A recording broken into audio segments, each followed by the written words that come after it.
Greetings, gamers. Welcome to part number 37 of my Let's Play Fire Emblem 10 Radiant Dawn. And in today's episode, we're continuing on with pointless struggles with Micaiah's gang. Or are we?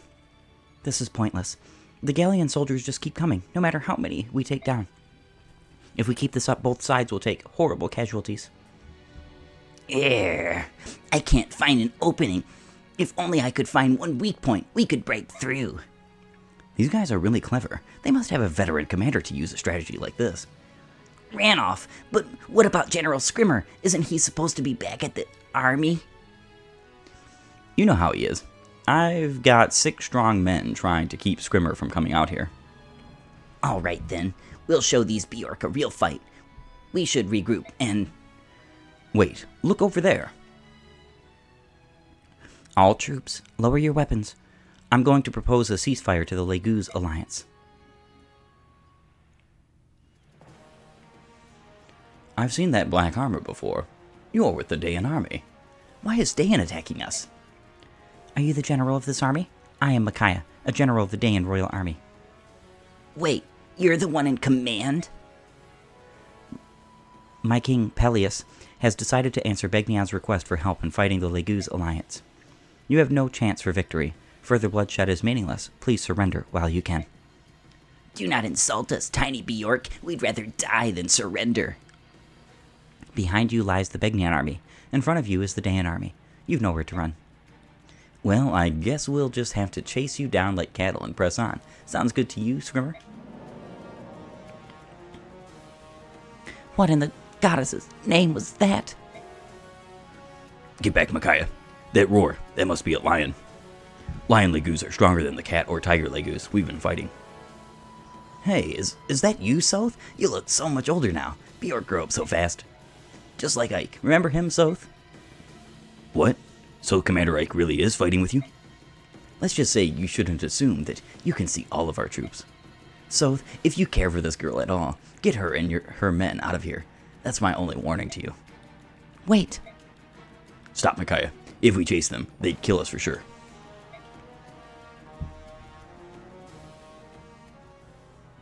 General Geronio, what brings you out here?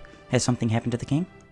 No, I am here to deliver supplies, and to see how the battle fares. You made up a clever excuse and convinced the king to let you come here. I'm impressed. Thanks for coming, General Geronio. Don't worry about it. I trust that the fight is going well against the Leguz Alliance. Yes, but the enemy seems to have additional forces deployed in the area. I expect another battle to begin very soon, and I doubt it will be as easy as the last. So we will still remain on the brink of the battle, I see. I shall do my best to defeat the Leguz Alliance quickly. When this battle is over, please persuade the king to negotiate a peace treaty as soon as possible. Would you do this for me? Would you please talk to the king and help him to stop this pointless war? I shall try.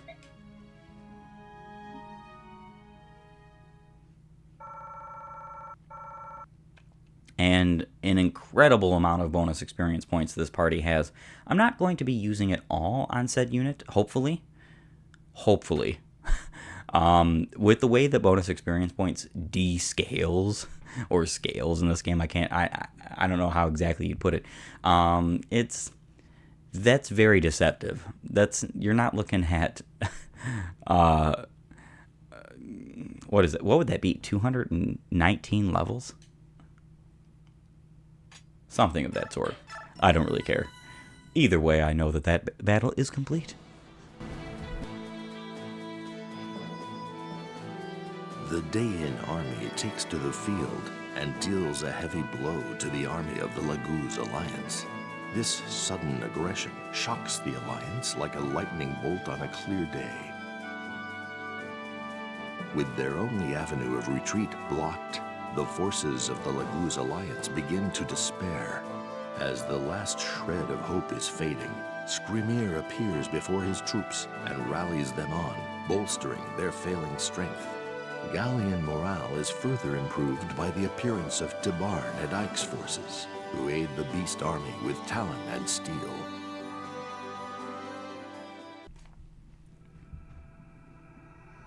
Chapter 7, Rivals Collide.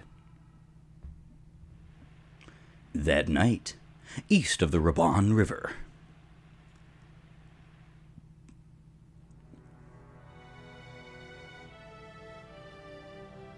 The Dane army is working with Begnion? That's unexpected, to say the least. Why would Dane join the war? I thought all their resources would be tied up in reconstruction.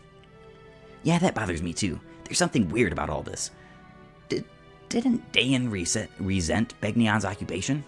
Why would they be so quick to help out their former enemy? Why does not matter. We are running out of time. We must deal with this quickly if we are to get home. General Scrimmer, have you recovered from your wounds already? Yes. Do not underestimate the healing power of the Beast tribe.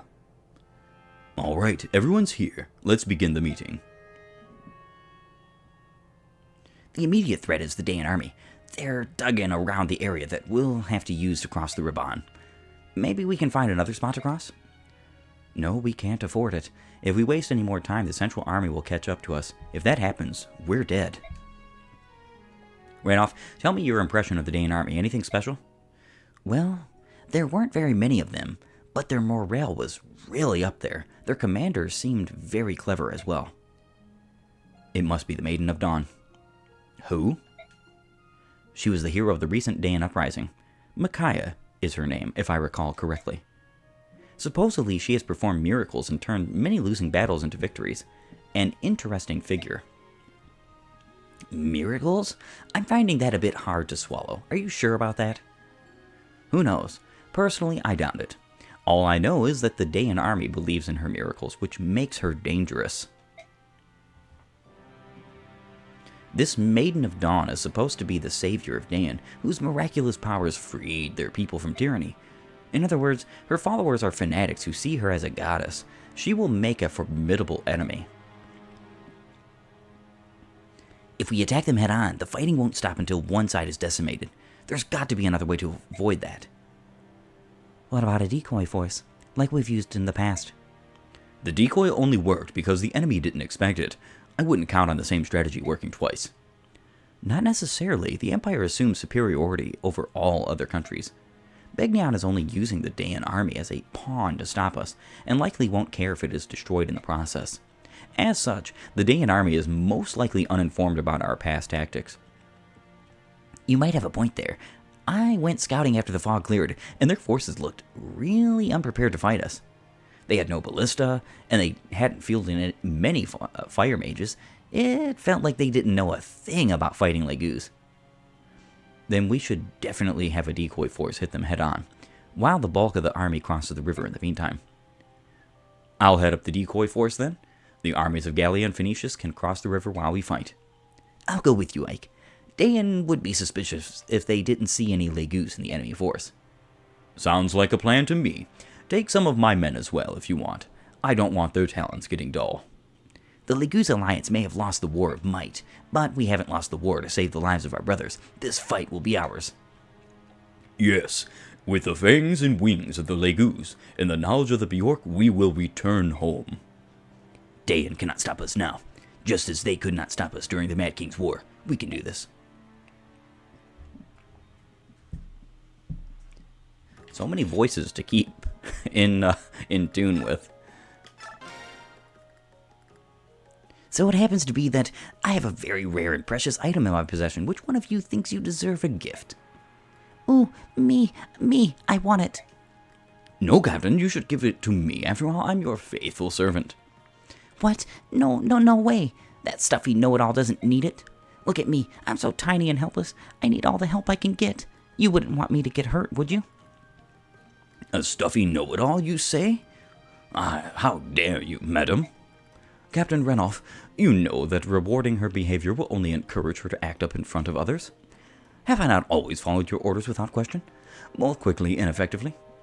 All right, sheesh. You know, I personally don't really care which of you gets it. You hold it right there, Kaiser. I think you just called me a brat. Pfft. If I'm only stating the obvious. If you don't like it, don't act so childish. Huh, you stuck-up old alley cat. Stuck up? Your mother would be ashamed at your lack of manners. Stop already. I'm sorry I asked. Obviously, I have to make the decision for you. All right, Kaiser, this is yours. Take it. Oh, thank you, thank you. You've made me the happiest person in the army, Captain. Ha! What? Why? Why did you give it to him? He's your commanding officer. That's not fair. He's a stuffy old bore, and I'm wearing my prettiest collar. Forget it, liar. The captain knows who slaves day and night to keep the army running smoothly. No, no, no. The captain's love is mine, all mine. Give it to me. If you want it, you'll have to take it. Oh, you're dead. What is it with you two?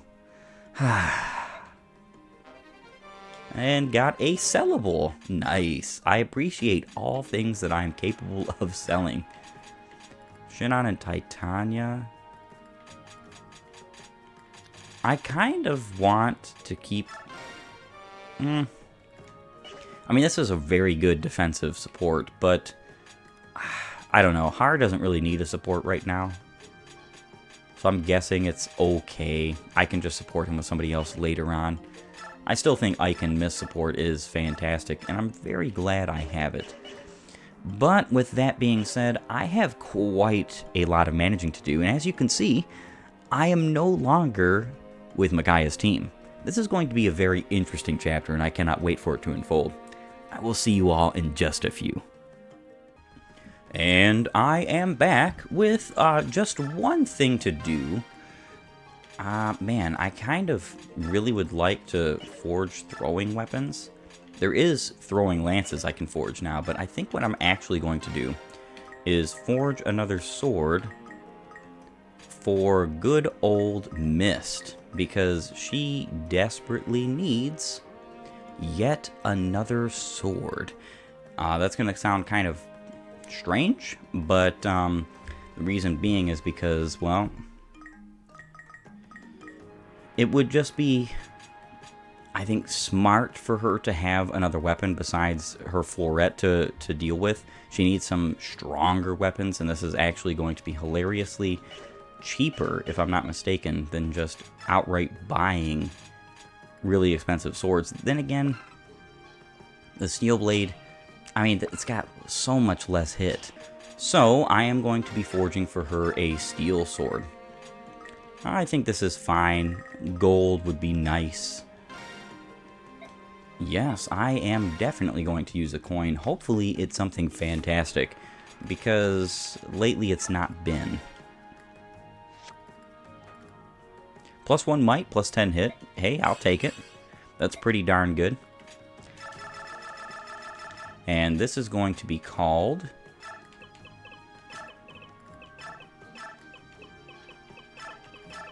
Echoed. Mist may go ahead and enjoy that new beauteous weapon. However, everything else has been done in the convoy, including giving Rayson his 30th level so that he can finally have Nullify, cancels enemy bonuses. This means that crossbows and bows are no longer triple effective against him, which is incredibly important because Rayson is considered flying whether he is transformed or not, which means triple effectiveness is always something that is a bit of a downside for him. His stats are actually pretty darn close to all of them capping. I think he maxes at 10 skill, 5 strength. Now, of course, HP, I'm pretty sure it maxes way beyond what he's got right now, so that's not close necessarily. But 15 speed, potentially? That might be more than that. Maybe 16 speed. 50 luck, and then somewhere in the realms of 12 defense, and I believe either 23 or 24 resistance. And of course, all of those stats except for luck double upon transformation, which makes him quite the formidable magical tank.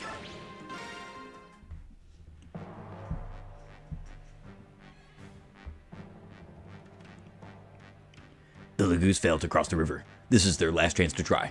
This time they'll attack with the Bjork as well. Soth, you know what that means, if we end up fighting Bjork? I know. We'll probably be fighting the Grail mercenaries. I'm aware. It's not going to be pretty. Soth, tell me more about Commander Ike. Why? You used to hate it when I said anything about him.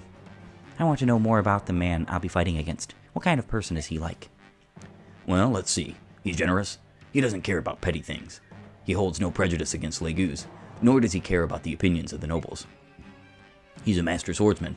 He accomplishes everything he sets out to do. He's a true hero. That's stretching it, Soph. I see. He sounds quite different from King Peleus. Micaiah, they don't even compare. King Peleus lacks any leadership or decision-making skills. That may be, but I believe in King Peleus. His heart is in the right place. I believe in his virtuous nature and his commitment to being a good king. Even though he would set you out on a war that doesn't involve Daein at all? A war of bigotry and hate, fighting on the same side as our real enemies? You're smarter than this, Micaiah. Soth, we've been through this. I know we're about to fight Ike and the Grail Mercenaries, but It's time, shall we? Those two are still here. So much for friendly advice, I guess. Now it's friends against friends. Things are getting crazy around here. Yes, it is exactly that. Friends against friends. I don't think there is anything worth stealing. And even if there were, there's stuff like physics I could take. Even if there were, it would be kind of very hard to get a hold of. And the reason why that is because it's incredibly clear to see. You have literally the Black Knight to fight. There is no way possible for you to KO him at this point without some very big shenanigans. And I mean very big. I think hammers would be the only way that you could take him out. I'm not going to be bringing Mordecai or Leith because they are literal wastes of units. I am tempted to return to base and manage the skills of Ranoff, for instance, and give him Smite again. I don't want him to have this whenever he's not in my party, but he might as well have it now so that I can use it. Because he's force deployed. I don't really care for this. I understand why he's force deployed, but I don't personally care for this myself. Not going to be bringing Heather either, because she is a wasted unit slot on any map that she is not going to be able to steal items from. Now, in this map particularly, there are 2 coins. One here, and one right here, if I'm not mistaken. I mean, if I'm close to him and I can get him, I'll try, but otherwise, I don't see a point. I have more than enough coins to go by. With that being said, it is time to get rolling in this fight. Alright, fight. So my Ike, unfortunately, only has 27 speed. The Black Knight has 30 speed. It is not possible for me to fight the Black Knight and actually make it out of it alive. So 56 damage minus 22 means that he is doing a whopping 34 times 2. Of course, I could dodge one of his attacks, but I'm not betting on that. So this is very unfortunate, because the reason why I say all this is because you absolutely 100% want... I should have conversed. Oh, well. You absolutely 100% want Ike to fight the Black Knight if you want to perform certain recruitments later on, in which are incredibly necessary for story. I'm halfway tempted to try anyway, but the problem, and I cannot state this enough, the problem with this is that Ike is likely going to die. Even with his support with Mist, he is not going to survive any kind of hit, because the defense, yes, it will help him. That means the Black Knight's only doing 32 times 2. Ike does not have the kind of HP to deal with that, so he has to dodge one of those attacks. I will try this. If it means I have to reset, I will reset. That's fine, because this chapter doesn't last very long. But it's just such a shame that he didn't get enough speed. The enemy is on the move. They're crossing the river. There are humans among the beasts. Here he comes. Without the advantage of an ambush, this fight is sure to be tougher than our last one.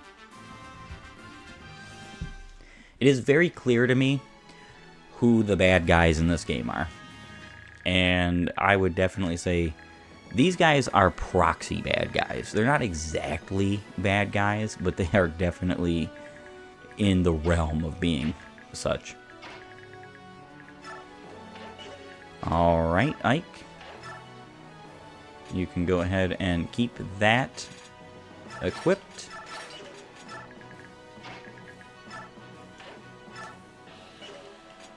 Floret.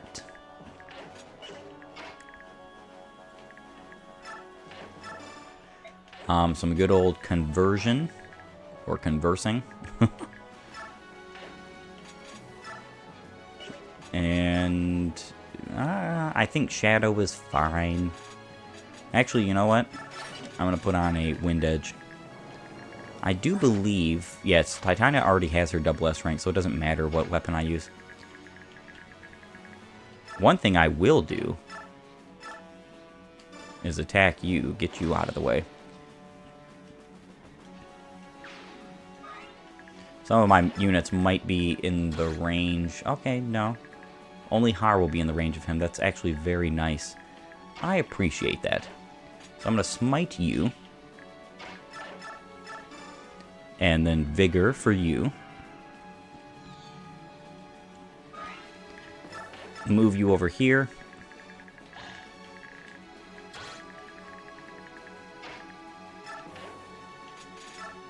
And that is my turn. Having so few units on my team is somewhat of a potential problem, but I do think it bodes better for my uses personally, because then all of my units get focused on more, they get more experience points, because this game does not have any such thing as a good experience points. It is very hard to train up more than just the bare minimum on the harder difficulties. Now, on easy and on normal mode, this is not the case. And because I'm on normal mode, it's not as hard, but it's still not a lot. I had over 4,000 bonus experience points, and to give Racing less than half a level, it took 1,600. On difficult mode, it probably would have taken all of that, which is kind of a shame, and also very wild at the same time. Getting 2 reinforcements, that's pretty interesting. I do believe, yes, a talk conversation, Ike with Janna for Olki, and Racing with Janna for Olki. I think what you actually want to do is hold back so that you can talk to them pretty much immediately. It doesn't matter so much because I will get to talk to them next turn. I have way too much to deal with over here to want to focus on that currently, especially with how little of attacking forces I actually have. Alright. Perfect.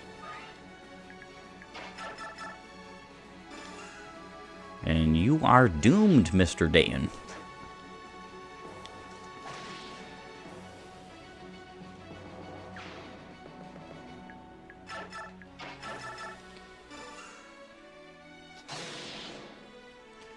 I'm not so sure that anybody else can reach Mist.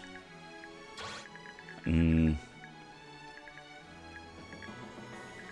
Thunder Mage can, but I don't think he is that big of a deal. Because I'm actually going to go ahead and attack him and then move up and attack the other Wyvern using Har. And of course I'm going to do that with the wonderful help of Racing.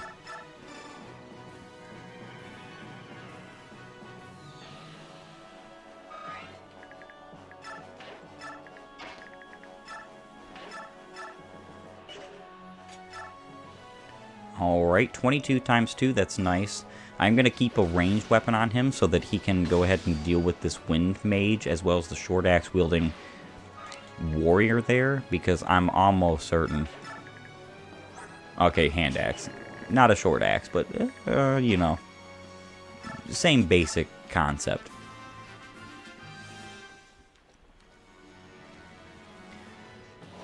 Alright. A good old wind slung my way, and a one-shot slung your way. So yes, you did a lot of damage to Har, but you didn't do it with any kind of purpose. It was all in vain, friend. Okay, those 3 are gone, which is nice. They are good experience points for other units, but it's whatever.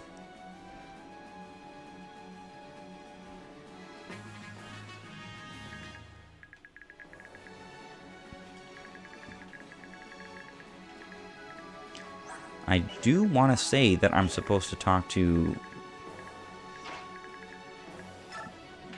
Alright, I'm gonna absolutely try this.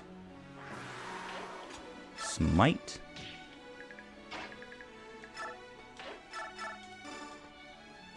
What I'll do is I'll get Ike right back here next turn by doing just basically the same thing.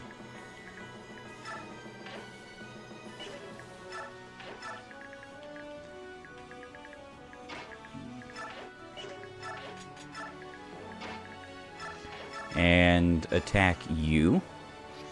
Of course, this archer is going to be no match for Shinon and his greatness. So one thing that's interesting is that your walking units can move across this little river space, but mounted units like Titania, this is her stop. She cannot move any further than this. Now, I'm not entirely sure if somebody like Janov or Ulki could rescue her and take her across, but that is a possibility. Ulki, what are you doing here? Orders of the king. I am here to assist you. Oh, I get it. You're here to guard Rayson. Shh, Ike, please. I cannot let the prince hear about this. Please pretend that I'm only here to assist you. I beg of you. Sure, that's fine with me. Whatever your reasons, I appreciate the help. Thanks. Don't mention it. Awesome. So I now get 2 units. Both of the Hawk tribe, Ulki and Janov. These are far and away improved compared to their previous incarnations in Path of Radiance, as can be seen by their clearly much better stats. So Ulki here has a 65% HP growth with an already 59 base. It's, you know, he's going to relatively get that pretty soon. As well as a 25% strength, a 30% magic. You would almost be like, well, what in the world is that for? I'm assuming, really, this is all I can go by. I'm assuming that this is so that he can cap it quickly, much quicker than his strength, so that then he can use bonus experience points to cap that also. As well as 25% skill, 40% speed, 35% luck, 30% defense, and 25% resistance. Ulki is pretty great in this game in comparison. Now, he sadly, just like Janov, only has an A rank in Strike. They both only have an A rank in Strike, which is unfortunate, but he does actually have Vigilance in this game, just like the previous game, and it increases Avoid and Dodge by 20, Ulki only. This is incredibly better than it is in Path of Radiance, because I'm pretty sure it only buffs those 2 things by 10 in that game, and I don't even know if it buffs dodge. You don't quote me on that. I'm only guessing because that game is not so clear about the skills on offer. I mean, this game isn't much more clear, but it is better. One thing that buffs these guys to high heaven is Canto. Canto. Why is it that the bird tribes didn't have this in the previous game?